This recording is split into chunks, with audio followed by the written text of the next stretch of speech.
ಇನ್ನು ಬೆಂಗಳೂರಿನಲ್ಲಿ ನಡೆದಂತಹ 7 ಕೋಟಿ 11 ಲಕ್ಷ ದರೋಡೆ ಪ್ರಕರಣಕ್ಕೆ ಸಂಬಂಧಪಟ್ಟಂತೆ ಕಾರ್ಯಾಚರಣೆಯ ವೇಳೆ ಹೊಸಕೋಟೆಗೆ ಬಂದ ಪೊಲೀಸ್ ಹೊಸಕೋಟೆಯಲ್ಲಿ ಪಾಳು ಬಿದ್ದಂತಹ ಮನೆಗೆ ಎಂಟ್ರಿ ಕೊಡ್ತಾರೆ.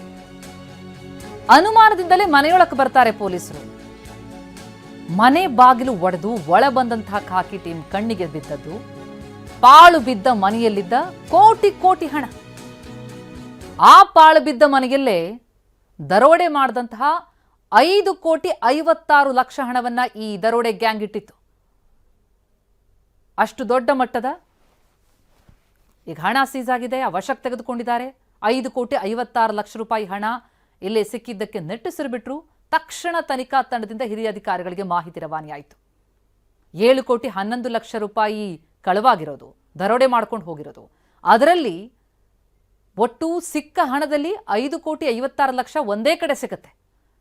ಅದು ಒಂದು ಪಾಳು ಬಿದ್ದ ಮನೆಯಲ್ಲಿ. ಅಷ್ಟನ್ನು ಕೂಡ ವಶಕ್ಕೆ ಪಡೆದುಕೊಂಡಂತಹ ಪೊಲೀಸರು ಹೊಸಕೋಟೆ ಬಳಿಯಲ್ಲಿ ಎಲ್ಲವನ್ನ ಸೀಸ್ ಮಾಡ್ತಾರೆ. ಒಟ್ಟಾರೆ 7 ಕೋಟಿ 11 ಲಕ್ಷ ದರೋಡೆಯಾದದ್ದು. ಈ ಖದೀಮರ ಖತರ್ನಾಕ್ ಹೆಜ್ಜೆಯ ಗುರುತು ಈಗ ಒಂದೊಂದೇ ಬಯಲಾಗ್ತಾ ಇದೆ.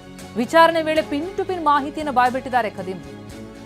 TV9 ನಲ್ಲಿ ಈ ಖದೀಮರು ಎಸಗಿದ ಕೃತ್ಯದ ಕಂಪ್ಲೀಟ್ ಮಾಹಿತಿ, ಯಾವ ರೀತಿಯಲ್ಲಿ ಪ್ಲಾನಿಂಗ್ ಮಾಡ್ಕೊಂಡು ಬಂದ್ರು ಅನ್ನೋದ್ರ ಇನ್ ಡೀಟೇಲ್ ಮಾಹಿತಿಯನ್ನು ಕೊಡ್ತಾ ಹೋಗ್ತೀವಿ. ದರೋಡೆ ಮಾಡಿಕೊಂಡು ಆ ಬಳಿಕ ಹೊಸಕೋಟೆ ಕಡೆಗೆ ಪ್ರಯಾಣ ಬೆಳೆಸ್ತಾರೆ. ಹೊಸಕೋಟೆ ಟೋಲ್ ಬದಲು ಅಡ್ಡದಾರಿಯತ್ತ ಪ್ರಯಾಣ ಬೆಳೆಸ್ತಾರೆ. ಅಲ್ಲಿಂದ ಮುಂದೆ ಸಾಗಿ ಅವರ ಹೆಜ್ಜೆ ಗುರುತು ಹೇಗೆ ಸಾಗಿ ಬಂತು ಅನ್ನೋದ್ರ ಬಗ್ಗೆ ಇನ್ ಡೀಟೇಲ್ ಮಾಹಿತಿಯನ್ನು ಪಡಿತಾ ಹೋಗೋಣ. ನಮ್ಮ ಪ್ರತಿನಿಧಿ ಪ್ರಜ್ವಲ್ ಈಗ ಸಂಪರ್ಕದಲ್ಲಿದ್ದಾರೆ. ಪ್ರಜ್ವಲ್, 7 ಕೋಟಿ 11 ಲಕ್ಷ, ಅದರಲ್ಲೂ ಕೂಡ ಹಾಡ ಹಗಲೇ ನಡೆದಂತಹ ದರೋಡೆ. ಈ ಗ್ಯಾಂಗ್ ಯಾವ ರೀತಿಯಲ್ಲಿ ಸ್ಕೆಚ್ ಹಾಕಿತ್ತು, ಅವರ ಹೆಜ್ಜೆ ಗುರುತು, ಈಗ ತನಿಖೆ ವೇಳೆ ಏನೇನು ಮಾಹಿತಿ ಬಯಲಾಗ್ತಾ ಇದೆ? ಪ್ರತಿಮಾ, ಇವರು ಪ್ಲಾನ್ ಅನ್ನ ಬುಧವಾರನೇ ಮಾಡಬೇಕು ಅಂತ ಹೇಳಿ, ಒಂದು ಪ್ಲಾನ್ ಅನ್ನು ಎಕ್ಸಿಕ್ಯೂಟ್ ಮಾಡ್ಬೇಕಂತ ಹೇಳಿ ಮೊದಲಿಗೆ ತೀರ್ಮಾನವನ್ನ ಮಾಡ್ತಾರೆ. ಯಾಕಂದ್ರೆ ಬುಧವಾರ ಆ ಒಂದು CMS ವಾಹನದಲ್ಲಿ ಹೆಚ್ಚಿನ ಮೊತ್ತದ ಹಣ ಇರುತ್ತೆ. ಹೀಗಾಗಿನೇ ಅವತ್ತು ಇವರಿಗೆ 7 ಕೋಟಿ 11 ಲಕ್ಷ ದುಡ್ಡು ಅಲ್ಲಿ ಸಿಗುವಂಥದ್ದು. ಯಾವಾಗ ಡೈರಿ ಸರ್ಕಲ್ ಅಲ್ಲಿ ಇವರು ಆ ಒಂದು ಕೃತ್ಯವನ್ನು ಎಸಗ್ತಾರೆ, ಅಲ್ಲಿಂದ ದುಡ್ಡು ಎತ್ಕೊಂಡು ನಂತರವಾಗಿ ಹೊಸಕೋಟೆ ಕಡೆ ಹೋಗ್ತಾರೆ. ಹೊಸಕೋಟೆ ಕಡೆ ಹೋದಂಥ ಸಂದರ್ಭದಲ್ಲಿ ಹೊಸಕೋಟೆ ಟೋಲ್ಗೆ ಹೋದ್ರೆ ಅಲ್ಲಿ ಪೊಲೀಸರು ಬಂದು ನಿಂತಿರುವಂಥ ಸಾಧ್ಯತೆಗಳಿದೆ, ಅಥವಾ ಪೊಲೀಸರಿಗೆ ಇಲ್ಲಿ ಗಾಡಿ ಪಾಸ್ ಆಗಿದ್ದಂಥದ್ದು ಗೊತ್ತಾಗುತ್ತೆ ಅನ್ನೋದು ಗೊತ್ತಾಗುತ್ತೆ. ಪೊಲೀಸರು ಅಲ್ಲಿ ತನಕ ಫಾಲೋ ಮಾಡ್ಕೊಂಡು ಬಂದೇ ಬರ್ತಾರೆ ಅನ್ನೋದು ಗೊತ್ತಿತ್ತು. ಹೀಗಾಗಿ ಇವರು ಹೊಸಕೋಟೆ ಟೋಲ್ಗೆ ಹೋಗಲ್ಲ. ಅಲ್ಲಿ ಒಂದು C ಸೆಕ್ಷನ್ ಮಾದರಿಯಲ್ಲಿ ಒಂದು ರಸ್ತೆ ಇರ್ತದೆ. ಅಂದ್ರೆ ಹೊಸಕೋಟೆ ಟೋಲ್ ಪಕ್ಕದಲ್ಲಿ ಲೆಫ್ಟ್ ಸೈಡ್ ಹೋಗಿ ಒಳಗಡೆ ಒಂದಷ್ಟು ರಸ್ತೆಗಳ ಒಳಗಡೆ ಹೋದಂಥ ಸಂದರ್ಭದಲ್ಲಿ ಒಂದು ಕೆರೆ ಏರಿ ಮೇಲೆ ಬಂದು ಟೋಲ್ ಅನ್ನ ಪಾಸ್ ಮಾಡಿ ಮುಂದೆ ಬಂದು ಅದೇ ಹೈವೇಗೆ ಜಾಯಿನ್ ಆಗ್ತಾರೆ.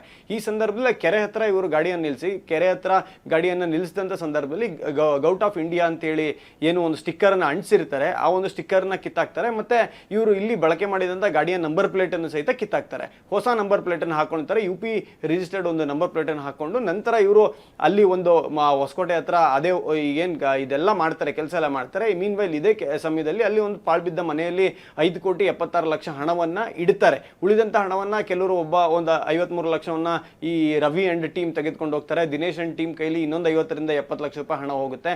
ಮತ್ತೆ ಇವರಿಗೆ ಖರ್ಚು ವೆಚ್ಚಕ್ಕೆಲ್ಲ ಹಣ ಬೇಕಾಗಿರುತ್ತೆ. ಹೀಗಾಗಿ ಮುಖ್ಯವಾದಂತ ಹಣ ಏನಿದೆ ಅದನ್ನ ಅಲ್ಲಿ ಒಂದು ಪಾಳು ಬಿದ್ದ ಮನೆಯಲ್ಲಿ ಇರಿಸಿ ಕಡಿಮೆ ಹಣದ ಜೊತೆಗೆ ಇವರು ಅಲ್ಲಿಂದ ಬಂದು ವಾಪಸ್ ಮತ್ತೆ ಮೇನ್ ರೋಡ್ಗೆ ಜಾಯಿನ್ ಆಗ್ತಾರೆ. ಅಲ್ಲಿಂದ ಮುಂದಕ್ಕೆ ಇವರು ಹೋಗ್ತಾರೆ. ಪೊಲೀಸರು ಫಾಲೋ ಮಾಡ್ಕೊಂಡು ಬಂದಂತ ಸಂದರ್ಭದಲ್ಲಿ ಟೋಲ್ ಪಾಸ್ ಆಗಿರೋದಕ್ಕೆ ಸಾಕ್ಷಿ ಸಿಗೋದಿಲ್ಲ, ಯಾಕಂದ್ರೆ ಪೊಲೀಸರಿಗೆ ಕಂಟಿನ್ಯೂಟಿ ಸಿಗೋದಿಲ್ಲ ಫಾಲೋ ಅಪ್ ಮಾಡ್ಕೊಂಡು ಹೋಗ್ಲಿಕ್ಕೆ ಅನ್ನೋದು ಇವರ ಪ್ಲಾನ್ ಆಗಿರುತ್ತೆ. ಪ್ರತಿಮಾ. ಎಸ್ ಪ್ರಜ್ವಲ್, ಥ್ಯಾಂಕ್ ಯು ತಮ್ಮೆಲ್ಲ ಮಾಹಿತಿಗೆ.